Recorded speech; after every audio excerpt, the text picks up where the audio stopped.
मुझ में तुझ में प्रभु भेद यही, मैं नर हूँ तुम हो नारायण हो। मैं हूँ संसार के हाथों में, संसार तुम्हारे हाथों में। इट्स अ बिग डिफरेंस, बड़ा अंतर है महाराज। हम सब संसार के हाथ में हैं, माया के इशारे पर हम लोग नाच रहे हैं। माया के निर्मित शरीर, माया निर्मित संविधान में हम लोग अपनी जिंदगी को जी करके समाप्त कर रहे हैं। पर जिस माया ने ये संसार रचा है, वो माया भी, उस माया को भी रचने वाला वो रचनाकार वो भगवान है, जिसने उस माया को भी रचा है, जिसने सारा संसार रचा है। यन माया वशवर्ति विश्व अखिलम ब्रह्मादि देवासुरः, यत् सत्त्वाद अमृषैव भाति सकलम रज्जो यथा हेरवर्मः, यत् पाद प्लव में कही भवाम्बोदे स्थिरशावतां, वंदे हम तम शेष कारण परम रामाख्यम ईशम हरिम। जो माया संसार को रचती है, इस माया को भी रचने वाला भगवान है। इसलिए भगवान का एक नाम है मायापति, है कि नहीं है? मायापति। संसार में भी कई लोगों की पत्नी का नाम माया हो सकता है, और वे भी थोड़ी देर के लिए खुशी मना सकते कि हम भी मायापति हैं। पर ये संसार के जो मायापति रहते ना, इनकी ये माया ही इनको नचाती रहती है। ये ऐसे मायापति रहते हैं। इनकी जो पत्नी है ना, माया नाम की पत्नी,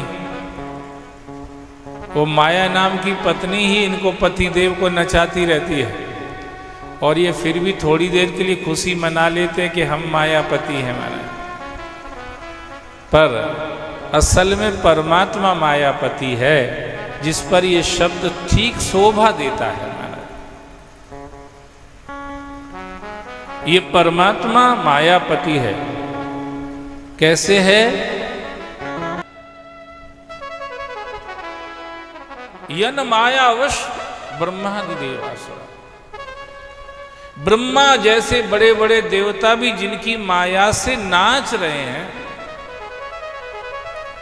जिस माया को आज तक कोई समझ ही नहीं पाया है, कोई नहीं जान पाया। नारद जी ने जब देखा द्वारिका में जा करके कि एक पत्नी वाले भी बेचारे सिर के बल खड़े रहते हैं, तो जिनकी 16,108 पत्नियां हैं, उनकी हालत क्या हो रही हो।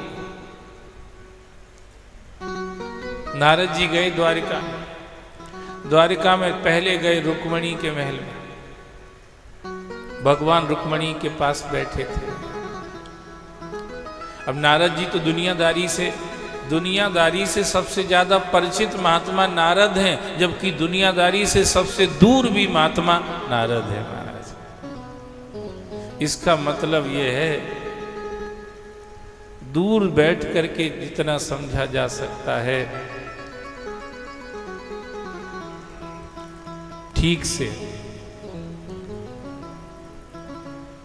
उतना उसमें घुस करके समझना मुश्किल है, क्योंकि घुस करके तो वो ही रूप हो जाता है, वो उसमय हो जाता है, उसमें घुल मिल जाता है, समझ नहीं पाता महाराज। नारद जी ने देखा कि रुक्मणी के पास हैं, तो इसका मतलब यह है जाम्बती का मुंह जरूर फूला होगा महाराज। अब रुक्मणी के नाश्ता पानी करके नारद जी जाम्बती के महल की तरफ गए। और जो जाम्बती के महल में जाके देखा सो नारद जी बड़े आश्चर्यचकित, भगवान वहां भी बैठे। अरे वहां बैठे थे, मैं देख के आया, फिर यहां कैसे आ गए? सोचा कोई अंदर से कैनाल होगी, उसमें से आ गए होंगे। भगवान तो बड़े माया वाले तो हैं ही सही। भगवान ने नारद जी से पूछा, महाराज कब आए? नारद जी ने झूठ बोल दिया, बोले चले ही आ रहे हैं। जबकि भगवान को मालूम था कि 1.5 सेर नाश्ता उधर रुक्मणी के महल में हम ही करा के आए हैं। अब भगवान क्या कोई कमी तो है ही नहीं। अपनी बात अलग है कि पहली बार कोई आए तो लड्डू बाफले खिला देंगे, दूसरी बार आया तो दाल बाटी पे आ जाएंगे, तीसरी बार आया तो दाल रोटी पे आ जाएंगे, चौथी बार आया तो नमकीन बिस्किट पे आ जाएंगे, पांचवी बार आया तो चाय पे ही आ जाएंगे, छठवीं बार आया तो पानी पे ही आ जाएंगे, और सातवीं बार आ गया तो ताला लगा के। बोलो शंकर भगवान की जय हो। हम लोग अलग तरीके हैं, और वो तो भगवान है, अतिथि देवो। उनको खुशी होती है। तो जाम्बती के महल में भी भगवान ने नारद जी का खूब स्वागत किया। नारद जी ने सोचा दूसरे में है तो तीसरे में तो पॉसिबल ही नहीं। अब नारद जी चले गए, वहां से निकले तो सत्यभामा के महल में चले गए। पर आश्चर्यचकित देखा तो सत्यभामा के पास भी सच्चिदानंद बैठे हैं। अरे ये यहां कैसे आ गए? लगता है पीछे से कोई गेट, में भी पीछे से कोई गेट, उधर से आ गए होंगे। भगवान ने वहां भी नारद जी का खूब स्वागत सत्कार किया, खूब नाश्ता पानी कराया। और नारद जी ने सोचा अब ऐसे वाले महल में जाएंगे जिसका कहीं से कोई कनेक्शन नहीं होगा। नारद जी दूसरे अपार्टमेंट में चले गए। महाराज दूसरे अपार्टमेंट में जाकर के देखा तो नारद जी ने सोचा अब गेट से नहीं जाएंगे, क्योंकि गेट से जाएंगे तो नाश्ता पानी करना पड़ेगा, और नाश्ता पानी ऑलरेडी इतना हो चुका है कि अब और करेंगे तो पेट फट जाएगा। तो नारद जी गेट से न जाके खिड़कियों में से झांकने लगे, विंडोज से देखने लगे, रोशनदान से देखने लगे। पर नारद जी आश्चर्यचकित हैं, जहां से भी जिस महल में भी देखते हैं हर जगह भगवान, जहां से देखते, जिस एंगल से देखते हैं हर जगह भगवान दिखाई देते हैं। नारद जी आश्चर्यचकित हैं। एक पति अपनी एक पत्नी के पास 24 घंटे नहीं रह पाता यार, ये 16,108 पत्नी के पास 24/7 रहते हैं। तो ये कैसे हो गया?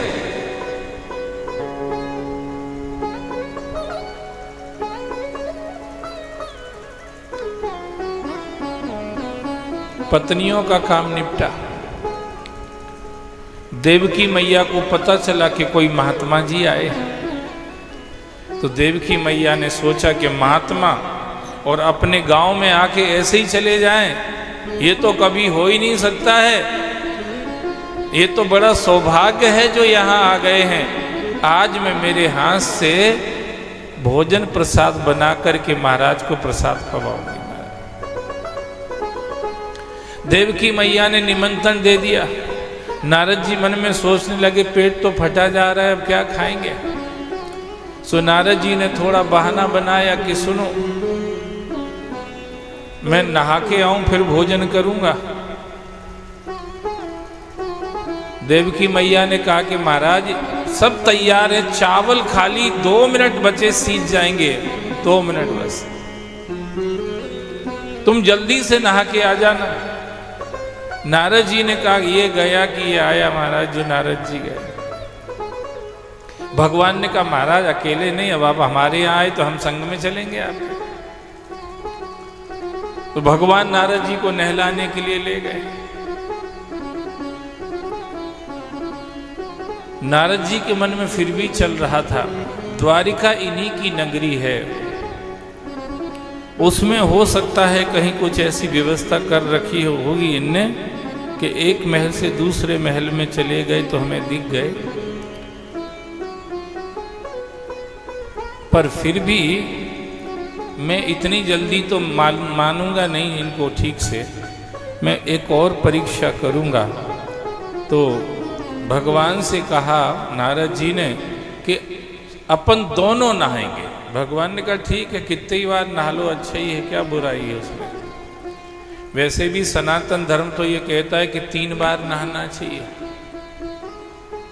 सुबह भी नहाओ संध्या करने के पहले, फिर दोपहर की संध्या करते हो तो उसके पहले भी स्नान करना चाहिए, और शाम की संध्या करते हो तो उसके पहले भी स्नान। पावन पय तिहु काल नहाई, पावन पय तिहु काल नहाई, जो बिलोक अग ओघ नसाई।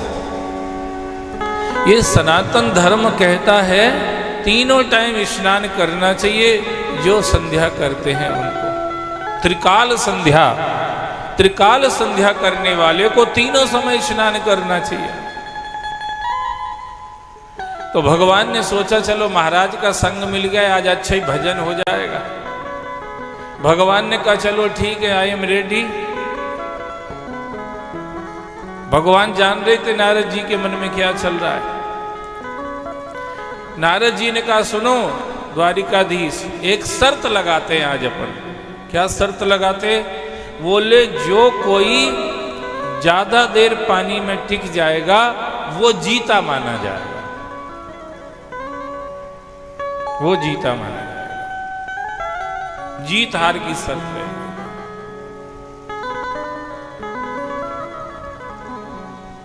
भगवान ने कहा ठीक है, शर्त मंजूर हो गई।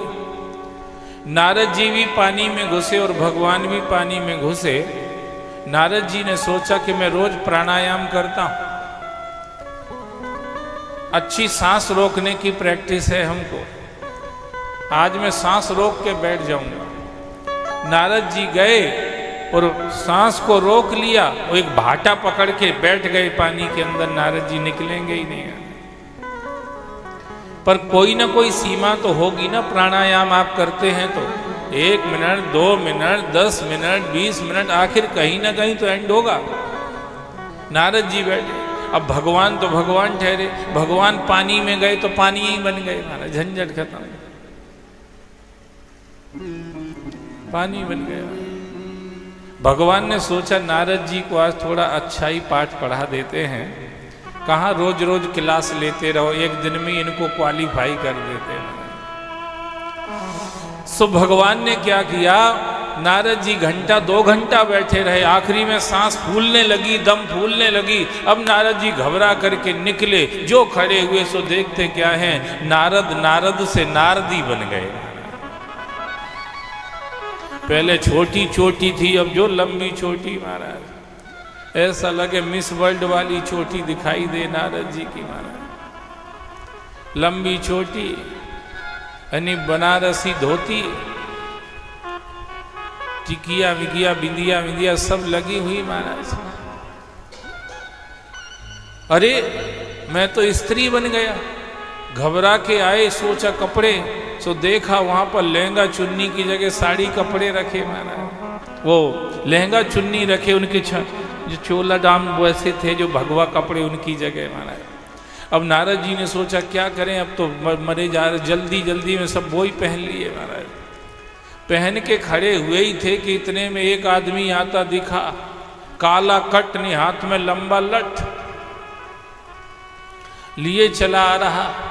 और उसने जो देखा, अरे ओ इमरती बाई। नारद जी ने कहा मैं इमरती बाई नहीं हूं, मैं नारद हूं। 2 डंडे दांत दे दिए मिला के। कब से नारद बन गई तू इमरती बाई? घर से भग के आई, आज पकड़ में आई, 2 डंडे और दे दिए महाराज। ले गई, ले गया वो इमरती बाई मन नारद जी को डंडे मारते मारते। घर में जाके लॉक कर दिया, कहीं फिर ना भग जाए इसलिए लॉक कर दिया। रहने लगा संग में, पति पत्नी दोनों संग में। 12 साल संग में रहे, 12 साल में 60 बेटे हो गए। अब 1 साल में कितने हुए होंगे वो कैलकुलेशन तुम लोग 1 बजे के बाद करते रहना, अभी मत करना है ना। पर 12 साल में 60 बेटे हो गए। नारद जी बेचारे फंसे पड़े थे वहां पर। एक दिन उस आदमी को लगा कि अब तो इसके 60 बेटे हो गए, अब कहीं नहीं जाएगी।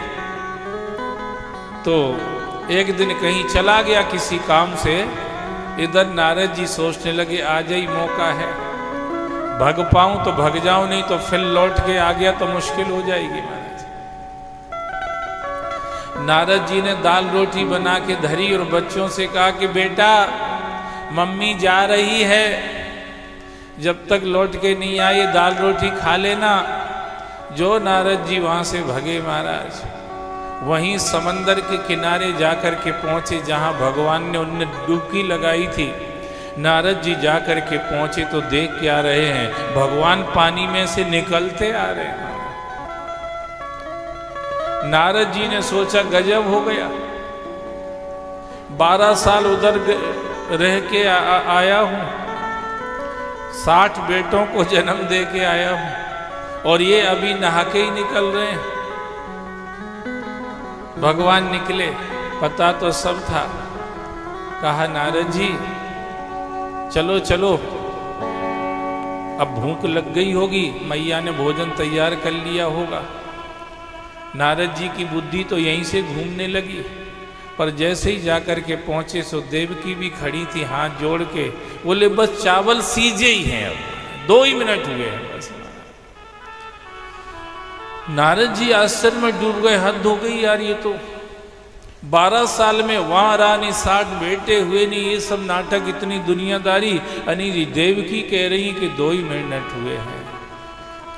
भगवान ने नारद जी की ओर कृपा भरी दृष्टि से जब देखा तो नारद जी को समझ में आया और भगवान के पांव पकड़ लिए।